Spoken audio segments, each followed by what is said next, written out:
आखिर हवाई जहाज का रंग सफेद क्यों होता है? आपने कई बार आसमान में जहाज उड़ता देखा होगा, कई बार आपने उसमें यात्रा भी की होगी, लेकिन क्या आपने कभी सोचा कि ज्यादातर हवाई जहाजों का रंग सफेद ही क्यों होता है, थोड़ी बहुत ब्रांडिंग छोड़कर? रीजन नंबर 1, हवाई जहाज के रंग को सफेद रखने का सबसे अहम कारण है कि सफेद रंग सूर्य की रोशनी को रिफ्लेक्ट करता है, जिससे वो जहाज की सतह पर टकरा कर बाउंस हो जाती है।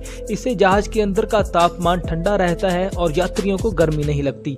रीजन नंबर 2, सफेद रंग का जहाज होने के कारण अगर जहाज को कोई भी बाहरी डैमेज या क्रैक आता है तो वो आसानी से डिटेक्ट हो जाएगा और उसकी टाइम पर रिपेयर हो जाएगी।